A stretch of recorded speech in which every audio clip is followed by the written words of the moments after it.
Hey, everybody. So, this podcast is with a realtor, and I ask her a few questions about how to partner and how to work with a realtor to get referrals. Her name is Jennifer Bartlow, and she is a realtor here in Houston, Texas. And it's a good 40-minute conversation, but we do go into what she looks for in moving companies, what her clients are looking for, how she feels about establishing kind of partnership relationship with moving companies. So I think this is a good conversation to have. I think it would be beneficial for you. So stick around. And if you ever need questions, I do have Jennifer Bartlow's contact information inside the show notes for this podcast, as well as on the YouTube video. And welcome, Jennifer Bartlow. Okay, everybody. Welcome. This is the Moving Up podcast just for movers. And today we're going to talk to Jennifer Bartlow. And Jennifer is a longtime real estate agent with all kinds of experience in residential, probably primarily commercial, from what I understand. Yeah. So I'm just going to ask you, a little bit about your background, your expertise, and, what do you find most rewarding about real estate? But yeah, go for it, Jennifer. All right. Well, thanks, Christina, for having me on. So I have been doing this for, like you said, about 10 years. One of the things I've done is, I was drawn to real estate, and also I like helping people. So that just seemed to be a great combination. Apart from just my core real estate training, I am a military relocation professional. That's an additional certification, a seller representative specialist, a pricing strategy advisor, an accredited buyer representative, commercial. I have some commercial background, as well as a certified divorce real estate expert. So I have quite a few certifications under my belt, which I feel allows me to help my clients with their specific needs.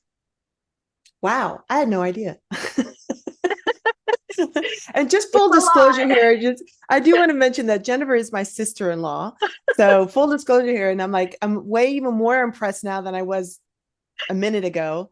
I had no idea. Like I know that you got into real estate a while ago, and you really I remember having this conversation with you. You were so like, I found it. I found my thing. Yes. I found the thing I'm really, really good at. And I remember you telling me that years ago, because you were kind of not bouncing around, but you would try something. It just didn't fit your personality. Right. It maybe wasn't challenging enough, or maybe it wasn't, even from both of us being entrepreneurs, it just wasn't profitable. And I think I don't know how you got into real estate. How did you get into real estate? Well, I took classes. So in Texas, every state's different. In Texas, Texas is pretty rigorous. I took classes through the Champions Real Estate School. Mm-hmm. And then we have to take exams, and we have to get fingerprinted through the FBI because we do have access to people's homes. Realtors really do a lot. I think people look at these shows and they think that we just dress up and go and show houses, but there's a lot more to it. We have to understand contracts here in Texas. We have to take certification classes, CE classes, in order to keep our certification going. So there are continuing education classes. And so there's a lot involved, including like legal update now. Texas has added that to a requirement. So you're required to actually have a legal update class every 2 years, as well as contracts class. So it's a little more involved than people think it is. Yeah. But I love that. So I don't just go to Zillow and then call you to go look at a house. That's not how that works, really? Well, you can, but I generally that's all you do is just open the door for me? Yeah, no, that's more than that. That's all right. Hi, I'm just here to show you the house. And the next thing you know, I'll be making a commission. I wish it were that easy. Right. Yeah. Well, I think with the latest laws, it's going to be, that just got passed down. Yes. Changes for you guys. I won't go into that, but that was a pretty big deal for realtors. You see it all over the place about how realtors are now kind of like, how are we going to share with people all the things that we do? And maybe that's what was needed in the past. It's like kind of like what I do in my world. People don't really see us on the wheel constantly spinning to keep this thing running. They don't Right, see all the work that we're doing behind the scenes. And I have a feeling that's what realtors are. They just don't really, it seems to be a bit of a mystery sometimes about all the things that you actually do. Like you mentioned, contracts, right? right. So understanding different levels of contracts and stuff. So yeah, Yeah. it's interesting. It, So it, no, go ahead. no, go ahead. No, I don't know if you had a comment about that, if you wanted to share like your thoughts on what's been going on and how you're able to share all the work that you do. Yeah, I mean, I think that, one thing is it's raising the standard for realtors. I'm a full-time realtor. Mhm. Not that nothing against part-time realtors, but there's a lot involved. And, with these new conditions coming down from this lawsuit and the judgment that was accepted by the court, I think that it's gone are going to be the days where you can just call a realtor and have them go open a door for you. That Mhm. is clear from that. So I think that's not a bad thing. I think I've always done consultations with my buyers before I start showing a bunch of houses or meeting them at a house, because there's much more involved in purchasing Mhm. the home, including, financing. You know, not every lender is created equal. A lot of people think they can just go and get the cheapest rates, but there are lenders that really help you in terms of, what kind of programs are out there. So there's that. Mhm. And then just determining explaining the process, especially if they're a first time home buyer. And then also kind of guiding them. And even if you purchased a home before, you probably don't remember all the steps and of the process, what was involved. So Right. those are all the things that I like to do in my buyer's consultation. And then set up a search. Then, I want to make sure the property is within their Mhm. requirements before we go look at it. Whether Mhm. that's calling the realtor, doing some research, seeing if it's in a flood zone, looking at seller's disclosures, things like that. Right. Right. Yeah. Yeah.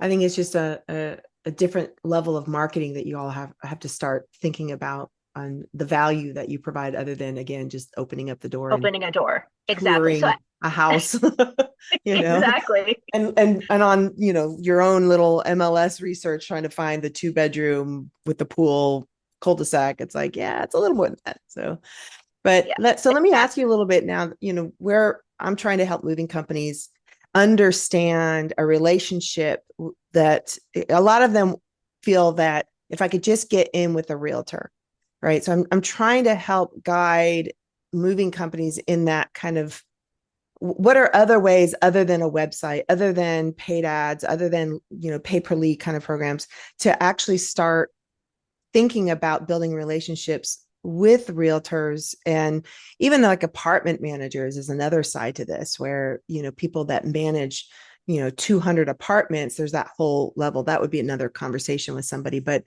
in your case, what do you see as like the relationship between a real estate service, a real estate agent, and a moving company?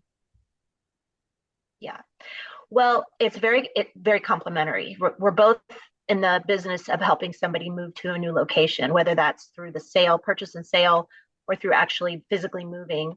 So I think that there's a lot of synergy there, and I do think that it can be very effective for realtors and moving companies to work together. I do think also that just sending a cold email to a company, or to a realtor, is not the way to get it done. We receive so many emails, and if we're in the Mm-hmm. middle of a deal, or we've got some crisis going on with a client, we're not necessarily going to be responding to a cold email. Right, What I right. have seen that's been effective, and actually did have a local moving company do this, is they invited the brokerage that I'm under, which is Remax Elite Properties. They did invite us to attend a sort of meet and greet at their office, which was very nice. Their facility included secured storage. They All their employees are, I'm not trying to promote somebody, but all Right. their employees are actually, all the movers that do their moving are employees. Well, I was these are the just things really, you're looking for. It's yeah, sometimes these moving companies, they contract employees, they have a third party for storage, which there's nothing wrong with that. It's however you feel you're going to be the most profitable and the way you're going to grow, but it sounds like to you, it's like from a real estate perspective, when you're trying to serve your homeowners, there's just a few things that you're looking for as a trust value, things that like, if Right, I can see the facility, then I feel comfortable telling my clients that when you're in transition, this company has a legit storage facility and right. not just a third party U-Haul location or something like that. Again, not that there's anything wrong with that. It's just if you want to build that relationship, trust is huge. Huge, So, huge. It is huge because here's the thing: we have to be careful, just like in other industries as professionals, who do we actually refer? mhm, And I have been burned by not by moving companies, but a couple of other referrals, and so I have to be really careful that whomever or whatever company that I refer has a great reputation. mhm, I would prefer if I'd actually seen their facility or met them in person rather than just a cold email. Again, mhm, it goes back to what you were mentioning, Christina, which is all about the trust. And mhm. I have to have that trust because I'm asking my clients to have that trust. Right. So, and if they fail, and all of a sudden my client calls me on move-in day and grandma's dining table's been broken, and you referred me this moving company, and they were late, or whatever the issues are, that's going to be a problem for me because they trusted me and relied on my referral. Right, right. Especially Yeah, if it's a long-term relationship and they might be moving in a year again because it's kind of a transitory. And so now there's just this little bit that they go, Jennifer, gave us the yeah. wrong name. It's just Mm-hmm. that teeny tiny little chink, you know. Yes, They're like, oh, exactly. sorry. And I mean, we have some unique, situations. So I think as I was thinking about this when you had asked me to be on this podcast, like what are some things that I see with my clients, Mhm, that are really concerns, that I would like to address initially. And sometimes you have clients who are moving out of state, and so they have to get out of their, residence. They're selling it. So having a company that's reliable to refer to them. But what I see a lot too is there are two closings happening. Somebody's selling and somebody's buying, and it's the same person. So they have to use the proceeds from the sale of their house to purchase their new house. And sometimes those days, those times don't coincide. right. So having the ability to say to my client, these movers here will store your when they move, that these are the things they'll do for you. Or if there's a special that you're doing that month and you've Mhm, told me about it, and I can say they're giving you 10% off, or right. you're a client of mine, I do a lot of business with them, so I can offer you a Sure. storage for 2 days or some. Oh, okay. I, Yeah, I'm yeah, just throwing yeah. Hmm. just Hmm. throwing out some things, but those are the kind of things that are of value to me as a Hmm. realtor because they're valuable to my client. So Now, I'm trying to provide a service. Yeah. yeah, do you kind of keep a list of your favorite movers? Do you have some, or does Remax, or is there like that kind of, okay, in the past these five moving companies have done really well. I mean, do you guys like kind of share with each other?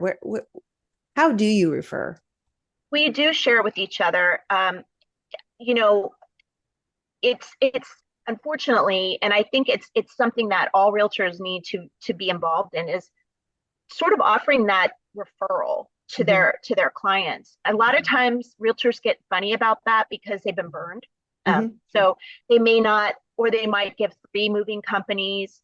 Maybe they'll give, you know, or they'll say, I don't have any, I don't feel comfortable referring. But I do think that to do the service, for our clients, to give our clients the best service is to be able to refer really great companies. And Right, right. so, I think it's a mixture of all those, Christina. Like, just, maybe I would reach out to an agent and ask, or in this case, maybe I've been to a facility and I'm really impressed, so they are on my short list. Hmm. Might want to add two more to that Hmm. because I don't necessarily just want to have one referral. Oh, I So agree. Yeah. I think it's yeah. good to have at least, 3 to 5 companies and say, Mm-hmm. call all five, Mm-hmm. tell them what you need, and it's your experience. Right. Everybody's different. I know moving companies that really want residential homes. Others really, really want to work with apartments. So it'll Yeah. just all kind of depends. Some of them, every customer is going to be unique, but at the same time, they're all the same. So it's a little, but Yeah.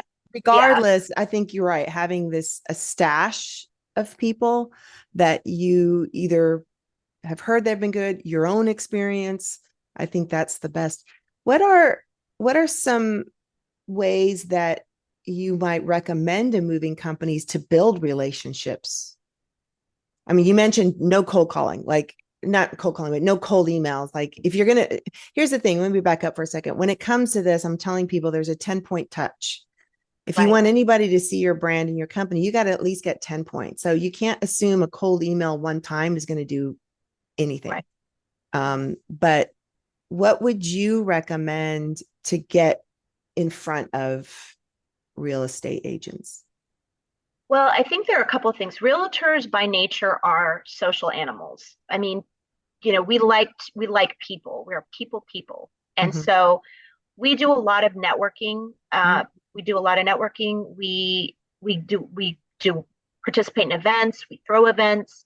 So I think, participating in events with realtors, being there in front of them, person to person, is very important and critical. Again, if you have a fantastic facility, absolutely host a group of Have an open realtors. house. Guess I'm what? gonna An come here. I'm gonna open feed house. you. I will Yeah. feed you. I've got Yeah. some great Yeah. deals coming up. I want to show Yeah. you, how that's gonna, help your client, Sure. Yeah. because that's it. We're my business is mostly referral. So, for me, I mean, I want to maintain that, and Mm-hmm. so any more services that I can offer. Maybe you're having a post moving service. In other words, maybe you move them, but then you help them set up their place, or Right. maybe things like that Sure. Sure. that Sure. I can tell them, hey, Mm-hmm. this is what's going on. And so I think they're going to need to actually reach out to actually meet Mm-hmm. realtors Get out of your more. office, go Yes, to the networking functions. I know pretty much every city has their own real estate agent luncheons, right? They all kind of, different locations, different cities, different meetups, different, but my sure, thing too is add value. Don't just show up looking to get business cards. Like how, correct. like you were saying earlier, how can you add value? Either you have a special thing for the realtors, 2 months of free or a month free storage, whatever that is. But at the same time, how can you help? How can you help them? Not just sell your business, but what are the things I can do to help you? Hey, I've got a great checklist for you. It's nicely printed. You can, whether they use you or not, hey, I've got a stack of them. You can hand them out to your clients whenever they're ready to move. It's a really thorough checklist. It's got your name on, it's got their company name on it, but at the same time, it's free. Here, pass this out to your people. Just anything that's helpful. Just be helpful. Exactly. And that's true. I mean, even if whether that's for a buyer kit that I put together, or I do a presentation to my seller and I say, hey, these are some additional things that I can help you with, it helps sell me. Mm-hmm. So if Yeah. I'm competing against other realtors, I Mm-hmm. want to be able to show how do I differentiate myself? Even though I might get a referral call, they might be referred to the other agents. So it doesn't mean they're going to necessarily go with me. So what are the things that I provide that other realtors don't? And that's definitely an added benefit. Yeah. So I think, going to the Chamber of Commerce, Mm-hmm. going, you know, joining a BNI group. Mm. I mean, I'm just throwing out some Oh examples. yeah, There's yeah, yeah, yeah, yeah. all kinds of, places to meet realtors. If we're Mm-hmm. having an event, offering to do a joint event with Mm-hmm. them, Mm-hmm. Yeah, yeah. eh, offer to Free sponsor headshots. I got a photographer. Free real estate a headshot. headshots. We love free. I I mean, know, everybody right? loves it, but we Who really doesn't? love free. Feed me and a headshot. Heck yeah.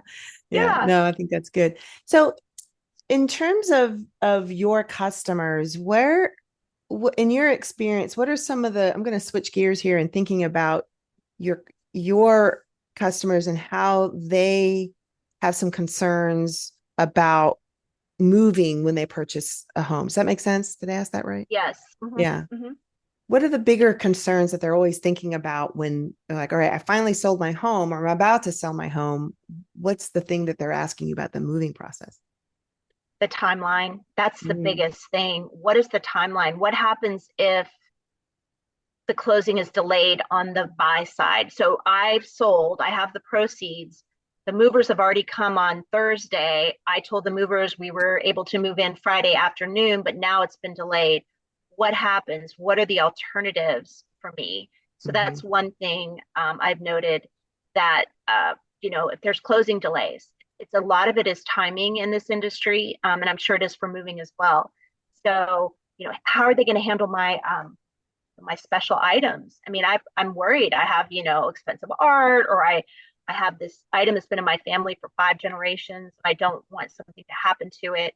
Um, you know, so those are Garage some. stuff. I'm always worried about like my Mhm. gardening equipment in the background. Like the next time I move, good God, we're going to need its own truck for that, you know, Yeah, all you my will. pots. But that's the first thing You that and your comes to my brother mind. both. Yeah, how am I going to move my pots? But Yeah, so, all those okay. things. Yeah. Yeah. So it's last minute things that are just last minute. The closing didn't quite go through. And I Mhm. know from my experience, that's always a real struggle for moving companies is those last minute changes because they tend to kind of, organize and schedule the trucks and the people in such a way. And so that's a good question is how do you address that? How can I make Right. sure that when that little thing happens, that either we can make a quick switch or, how much I don't know the answer to this, but how much time do they need? Is it, Right. How to make a flexible. change? Yeah, Yeah. yeah. And I know with companies Yeah. that have that storage option, I think is very, very helpful because then Yes. there is that option to put it in storage for a week or 3 weeks or whatever while the other closing is happening Correct. because that also is the up in the air. We don't know when that's going to if that happens too. So yeah, that's Right, exactly. So I think having, I like it. I mean, I know that this isn't always possible, but I love that when a moving company has storage options that are mhm, secured storage options that mhm, are in a good facility, that your client can feel confident that their stuff is secure. mhm, That's always a plus mhm, for people because it just is one less thing they have to think about. It's not just moving that it's one of the most stressful life events, as we know, but sometimes people are going through major, more often than not, life transitions. So that could be a new baby, divorce, divorce, downside, yeah, but downsizing, yeah, elderly relative coming to elderly. live with them, a death Mm-hmm. in the family. Mm-hmm. There's Mm-hmm. just so many reasons people are moving. So, maybe they're moving because they need to be closer to medical Mm-hmm. facilities. I mean, Mm-hmm. all kinds of stuff. Yeah. So you have to kind of meet them. You have to alleviate as much as you can for them, and that's what they're going to remember. They're Right. going to remember that, oh wow, this was a fantastic moving company. Like when Eric and I moved here from Virginia, it was a great uh, we had a great experience. We Mm-hmm. didn't have anything broken. The Packers were great. They got here when they were supposed to. Mm. The driver Everything was in happened. communication. Yeah. Uh-huh. And the driver was in communication with us, Mm-hmm. which is another big deal. I mean, you need to communicate, with Mm-hmm. with the clients Yeah, and constantly. not even just like emails. I feel like text Oh, messaging is the best way to go. mm-hmm. And so having the ability to text the homeowner or the apartment owner is like we're an hour away or tomorrow is our day. We'll be there at 9, whatever that is. I think, and even during like as you're transitioning, you and I both have been through this cross country Yes. moves, Mhm. south to east, east to west, we've done all Yes. kinds of moves. Yep. And, it's always that in transition part where you kind of forget about it. You don't think about it while you're there. But once you get there, then it all starts kicking up again. I'm like, where is my stuff? Are we good? Are we ready? And then just having the wherewithal to know when I first move in, what goes where. But Yeah, yeah, it's exactly. communication, lots and lots and lots of communication. I don't think you can over communicate in that. No, I Same don't thing think you with, can either. yeah, with home sales too. I think that it goes same with what you do. Um, Absolutely. I mean, people want to know. I mean, if I'm waiting to hear from, like, for example, this just happened. So a mhm, seller who has their house on the market, I'm waiting to hear back from the buyer. I'm updating them even if I haven't heard anything yeah, because they're wondering. And so if I say to them, listen, I haven't heard anything yet. I will reach out to you this Mhm. afternoon Mhm. and let you know where we are. That Mhm. way they're not thinking about it. I mean, they are, but they're not worried they're missing a message, what's going on, they're in the Mhm. dark.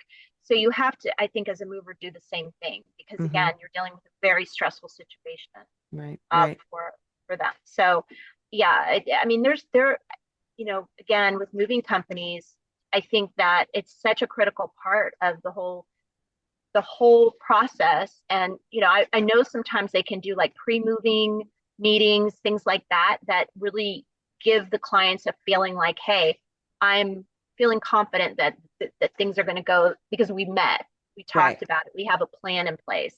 They're right. not just going to show up and shove my stuff in the back of a white Yeah. truck. They understand that I got grandma's armoire in the back, that I've got my Yeah, drum set, that I know how to pack that up. So everyone's very clear. We just had a client that got a really bad review because it was a last minute move. They basically lied to them about what they had. They didn't tell them the absolute truth of all the individual pieces they had. So when they showed up, it was like, we got to bill you more. This yeah, wasn't anticipated. And so this person puts in the review, they showed up, they just wanted to charge me more money. And so I think, again, it goes back to the communication, but something on that short notice, it's a little difficult. But I right, think for your client, I think from a real estate, as a real estate agent, when you're communicating with your customers, it's like, hey, when you talk to the moving company, make sure they're aware of all your very expensive construction tools, right? Make sure they know all these right. things and just, Every mhm, yeah, every step. yeah. But And I think too, if you've referred, you're doing cross referrals, like maybe, mm, somebody comes through and they're trying to move to the area and you have realtors that you like work with or are good at what they do. And then at the same time, from my perspective, if I refer you to a client, I would also like to know how things are going. Maybe mm, reach out to me, tell me, say, I reached out. Everything's going great, and because I am constantly talking to my clients. right, So that just, I can say, yeah, I talked to Mark and he told me blah, blah, blah, blah, blah. So it looks like everything looks good. And it's a right, partnership. right. Yeah. Yeah, for sure. Yeah, that's definitely the relationship you want to have for sure. So let me ask you a little bit about the real estate industry and what you're seeing in some of the trends. I know that, it's been tough. Not everybody's up for moving. Mortgage rates are really high. So Hi. selling and moving. And I know it's impacted the moving industry a lot. We already went through kind of a winter of despair, I would say. People were Yeah. just going after anybody. Most people kind of downgraded their expectations and went after senior moves, apartments, those folks. But the residential's been really tough. What are your thoughts on how what are your thoughts on that? So we're seeing trends definitely. With the interest rates being higher, it's been challenging. Buyers are very skittish. Mhm. They've definitely, the commitment is they'll tend to second guess themselves. So sometimes we see things falling through, and that can impact a lot of things, including a moving company. So, for example, if you have, a contingency offer, meaning that you have to sell to buy, and you change your mind, or then that person that has sold, maybe they are buying another house, and they're reliant on that buyer, and now that buyer's backing out, but they've already booked a mover and or maybe they've even moved and put stuff in storage. I mean, there's all kinds of things that can happen. Mhm. So, I mean, that's definitely something I'm seeing, but also, we're seeing a lot of people moving into the suburbs even now. Hmm. Looking at, and so you think, who's moving to the suburbs? Well, sometimes it's, younger families are moving to the suburbs. Sometimes it's older people too. I mean, they don't want to be in the city. But there's definitely been a growth in the suburban areas. We're really seeing that here, especially in the Northwest. Mm. A lot of growth, a lot of growth. A lot of people are moving further out to, Magnolia. Mhm. They're moving out to, the other districts of kind of. Mhm. So you're seeing that trend moving forward. Mhm. You know, Montgomery County is getting a lot of people moving from northern Harris County. Mhm. So those are some of the things locally that I'm seeing. I also saw, and I haven't seen anything recently, but I did have quite a few people moving from California. So there were a lot of cross country moves people that I helped. Hmm. So those Interesting. are, yeah. So some of those things, I think we're also seeing less of that maybe, but definitely during COVID, we saw a lot of that. Yeah. And just so people know, not everyone's in the Houston area. So, the Woodlands and Montgomery County is like an hour from the center of Houston, right? Harris County is Houston. So I'm hearing the same things over in some like Iowa and Pennsylvania and the Boston areas that people are kind of moving, well, I think that's just been a trend for 50 years, just moving further and further and further away. Now that Hmm. we have the ability to work from home, which is very normal now. And I think that's definitely since COVID people are just work from home. And I think now on the flip side, on the commercial side of things, what are you seeing? I see people going home and office space just killing, Well, office dying. space is struggling. Houston is what, the third largest city or fourth largest city in the United States. You're Mm-hmm. seeing we have a huge, lots of skyscrapers downtown, lots of office space. Office space has really been hit hard. Mm-hmm. So, people, either companies, especially, smaller companies, are not wanting to have to put out the money because they can Mm-hmm. just do everything online. They can meet Yeah. online, they Mm-hmm. can shared office space places, things like that. So I think we're really seeing a trend that way. That it's just really, it's been impacting. Even these large companies are not moving forward with Mm-hmm. their new headquarters they're building or new Mm-hmm. facilities that they're supposed to be building because Mm-hmm. they just don't have people coming in that they can't justify it. So that's what And we're kind of seeing. I've been seeing a lot of these bigger companies like Bechtel was in the heart of Houston. They've moved outside into the Katy, like Highway 10 Katy area, which is again about a 40-minute distance. I'm not exactly sure where. I believe the building they had, I think they're leasing out the entire space and they're just going to a different location. Don't quote me on it. I don't know if that's accurate, but they did move. So I'm seeing, and I believe here in the Fort Bend County, there's been some more talk. Obviously, Amazon is now out in Katy. I thought I saw a big company coming out here. I forget the name of it. But again, it's like this movement away from the cities when it comes to office space. Because again, it's about the lifestyle people want to live. They Right. like being able to step outside and um, uh, just being able to kind of not so much high traffic all the time and quick Mm-hmm. commutes and like Eric does, my brother, your husband, Mm-hmm. it's kind of this back and forth where you might go a day or two in and then you Mm-hmm. work from home. But I Right. just looked it up. I was curious what the office vacancy rate. So in Houston office market it's really 24.9%, 25% vacancy rate, which I don't know, comparing to national, that seems pretty low to me. Mm-hmm. So I'm, But there's still, I mean, so yeah, so what we're seeing, it's not that there are office spaces yeah. available, but you're seeing things sit on the market a little bit longer. People Oh, are going to, yeah, people are more likely to, you're going to have more in the negotiation side of things when right. you're looking at Right. that kind of, Right. you Yeah. know, I am market. seeing a lot of hybrid too. Like I was saying, Hmm. people still need to go in and pe- And more, see people. yeah. But then you don't need to have three floors, three suites of office space. Hmm. It's kind They're of shrinking. downsizing. Yeah, yeah, yeah. So I'm just from a moving industry wise, it's like I'm seeing a lot of people just kind of office space is just getting rid of stuff, so Yeah. but They don't need, I mean, that's what happened with HP because I know that they, they didn't need everybody to come in. And then people get used to it and then it becomes a benefit. mm-hmm, And if you're in a tech, if you're technical and, mm-hmm, mm-hmm, of course, that industry's been hit pretty hard.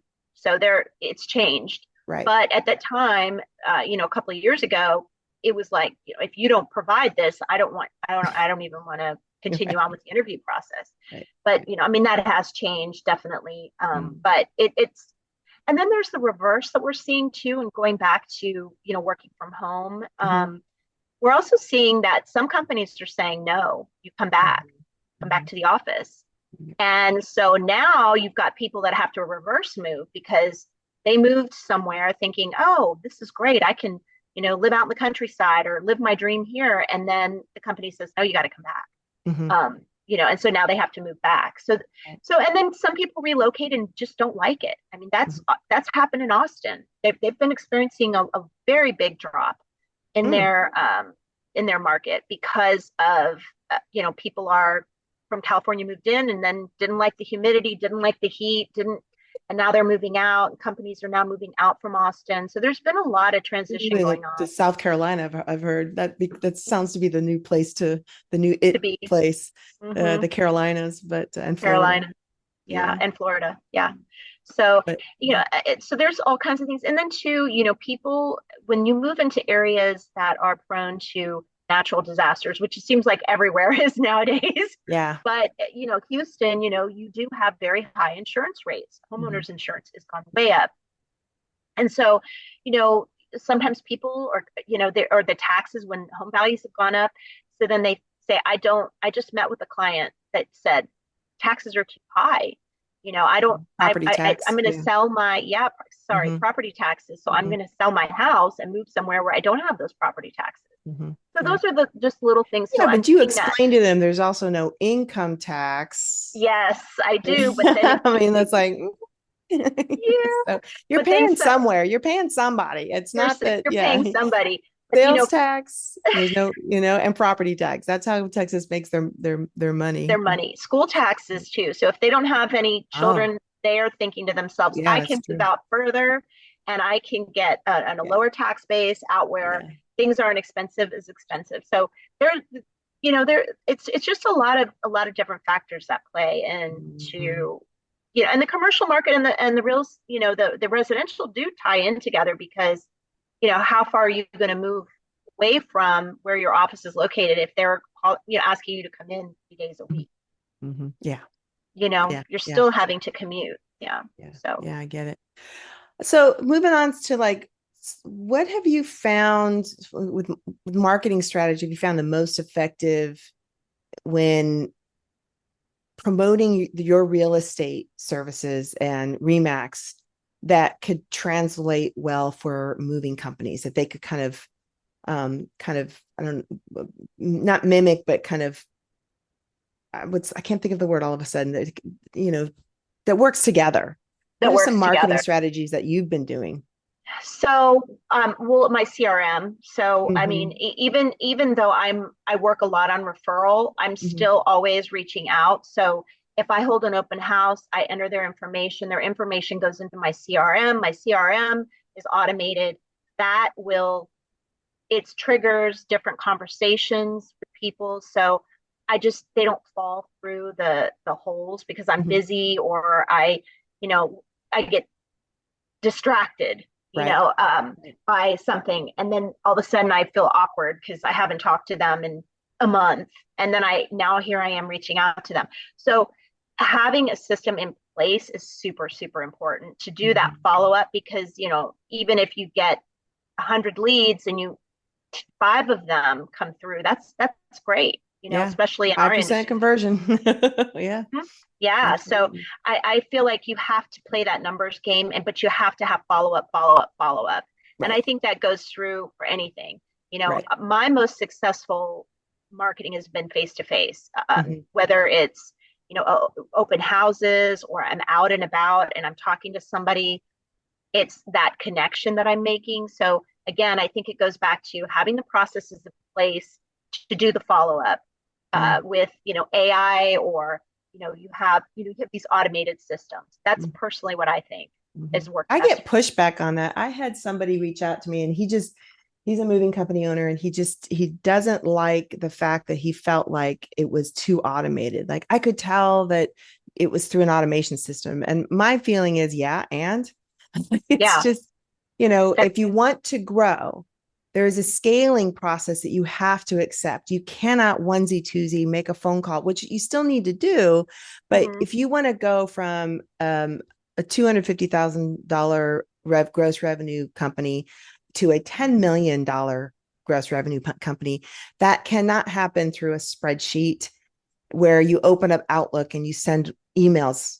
That's just, you don't have, there's no way you can scale that. So you have to put in place some kind, like you were just saying, 100 leads come through. It's impossible for you to onesie twosie reach out to every single person every single day. I mean, you would, that's all you do all day long. Yeah. And now with CRMs and automation tools and AI and ways to kind of filter and do things, it's doable. It's, you just have to do it right. You kind of have to be careful about it when people make mistakes. I get that, but it's just, if you want to grow, if you're just starting out in real estate, you probably have 10 leads and you're Yeah. probably making a ton of phone calls. But when you Yeah. get to the point where you're at, Mhm. years in the business, highly successful, tons of referrals, there is no choice. You have to have a CRM. You And do. yeah. 100%. And if you don't, you're losing business. You Oh, also, and I think too, client care is really important. That's something that I've really tried to start focusing on this year. You probably received my magazine. I don't know if you received, yeah. mm-hmm, And that's, it's a matter of what is your follow up with your clients? What are you mm-hmm, providing any value add mm-hmm, that their next move, they'll remember you mm-hmm. and say, wow, they offered this, or I used this service, or, so they're different. I don't know what they would be for moving companies, but I know for me, it might be a magazine that I offer. It might be Mm-hmm. a client event that I hold, Mm-hmm. twice a year, where I, have, hors d'oeuvres and drinks and Yeah, just show up. Yeah, show up and show schmooze up. with my Yeah, clients and yeah, talk to them yeah. about their, how is it going? How Mm-hmm. how how are you liking things? Mm-hmm. Do you learn about their life? And that, so for me, that's really it's a relational business. And Yeah, it so is. just having those kind of, even being able to present to potential clients, and then once you're done with the move, we still have other things that we do to provide client care to our, favorite clients or whatever it is. I think that's Right. very important, and people miss that step a lot. Yeah, I agree. Yeah, I Yeah. think people just miss out on the concept of having that personal relationship. Again, if you're just starting Hmm. out, you don't have a choice. You've got to get your butt out there. You got to start getting on the pavement, walking around, meeting people, going to all the chamber functions, doing to build that relationship. Because once you do a really, really good job for one person, it kind of exponentially grows from there. It does. And so I feel I've been trying to tell people, like, you need to have that mix. You got to go hoof it out there, go meet people, go to the meetups, go to the functions, build the reputation, get the referrals. But then to grow, you've got to start doing legit marketing, whether that's paid Right. ad, SEO, social Hmm. media, videos. So what kind of to kind of wrap this all up, how can moving companies kind of enhance, what would you recommend to get visibility and get attractiveness to potential customers in that real estate market? Uh, I would say I would start off, if I were a moving company, if if you have a local presence, Mm-hmm, and, reaching out to your local brokerages mm-hmm, and trying to set up, meets and greets, or doing joint events together. I think that's really going to set you apart, mm-hmm. because that's just not it. I've only been to like one of those, and it's shocking to me, because there could be so many more that are approaching us. We've had staging companies and that Yeah, kind of yeah. stuff, but it's not with the moving companies. So I think that would be where I would start, where the sort of like rubber meets the road, and Mhm. get into there face to face, put together an event. I think events for realtors are a big deal. I mean, Mhm. really, we are people. Social, We are. social We're animals. Yeah. we are social Well, animals. We you're love the it. one career that you can't work from home. You can't sit here where you have to get out of your, that, You have to. it's one of those jobs that you don't have a choice. You have to get out and talk, and Yes. you have to be egregious and not egregious, but Agreeable, and yeah, yeah. Well, obviously my words are now, what's the word when you're out there and you can, outgoing. outgoing. Thank you. I don't know what, Outgoing. what's You that have to be word? outgoing. You do. I mean, even if you're an introverted by Yeah. nature, it doesn't mean that you don't get out there and try to create relationships with people, Hmm. and that's really what realtors are spend a lot of their time doing. So the less that they have to focus on, oh my gosh, did the moving company mess up for my client? Those are things that, again, the value add. So I personally think putting together events with realtors is a good way to go. Yeah, that's a great idea. Cool.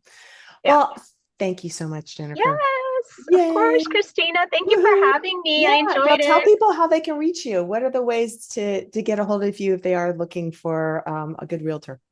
So, so one of the ways you can reach me is my website, which is Mhm. jbartlowsellshomes.com.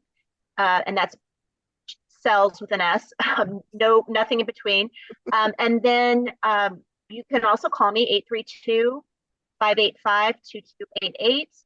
You can Google my name. My name will come up also. So, I'm very happy to, talk to anybody and give them my feedback on Cool. how to reach realtors. So, Awesome. Thank you. yeah, Awesome, Jennifer. absolutely. Jennifer, thank you so much. I'll talk to you probably this weekend when I head out and visit. So Okay, sounds good. All right, I'll talk to you later. bye. Bye.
Thank you, Jennifer Bartlow. I appreciate the time, and I hope that for you it was beneficial and you learned some actionable steps, some ideas that you can use in your own moving company marketing. And good luck to you. Let me know what your thoughts are about this in the comments on YouTube, if you're watching this on YouTube. If you are listening to this in a podcast, you can reach out to hello@movingmarketing.com and I'll respond. All right. Thanks so much and have a great day. Bye.